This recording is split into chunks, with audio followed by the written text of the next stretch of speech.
Konnichiwa minasang, saya Steffi. Pada video kali ini saya akan menceritakan tentang kondisi keadaan rumah di Jepang. Di Jepang, kita dapat menemukan berbagai jenis rumah tradisional yang punya nama-nama khusus. Pertama, ada machiya. Machiya adalah rumah tradisional Jepang yang sering ditemukan di kota-kota seperti Kyoto. Machiya biasanya memiliki desain yang panjang dan sempit dengan bagian depan yang terbuka, biasanya digunakan untuk toko atau untuk ruang usaha. Kemudian ada kominka, yaitu rumah tradisional Jepang yang lebih tua dan sering ditemukan di daerah pedesaan. Kominka biasanya terbuat dari bahan kayu dan biasanya atapnya berbentuk buat dari genteng lebar. Selanjutnya ada kusaya, yaitu rumah sederhana yang sering digunakan di daerah pedesaan juga. Biasanya atapnya ini terbuat dari alang-alang dan dindingnya dari bahan-bahan alami lah. Terakhir, minpaku, yaitu jenis rumah yang sering disewakan sebagai penginapan tradisional Jepang.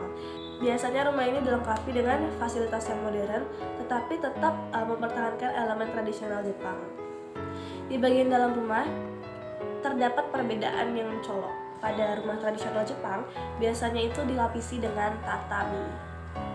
Tatami adalah tikar yang terbuat dari jerami. Kemudian ada tempat tidur yang disebut futon, yang mana futon ini disimpan di lemari ketika tidak digunakan. Sebaliknya, rumah modern Jepang sering menggunakan furnitur barat seperti sofa, meja, dan kursi. Kemudian juga menggunakan perabotan yang sudah canggih. Di Jepang, biasanya kamar mandi memiliki ofuro. Ofuro ini adalah bak mandi yang terpisah dari area shower. Ini merupakan tradisi yang sudah ada sejak lama dan penting dalam budaya Jepang karena biasa digunakan untuk bersantai setelah seharian sudah beraktivitas. Dapur Jepang biasanya dirancang untuk efisiensi dengan kompor, gas, dan rice cooker. Biasanya dapurnya ini sering terintegrasi sama ruang makan dan menggunakan desain yang praktis.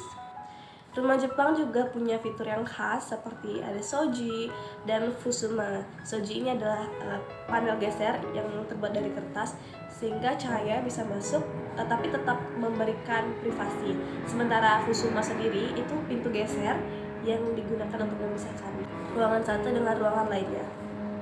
Selain itu juga banyak rumah di Jepang yang punya taman kecil yang didesain dan dirancang dengan batu, air, tanaman sehingga menciptakan suasana yang harmonis dalam rumah.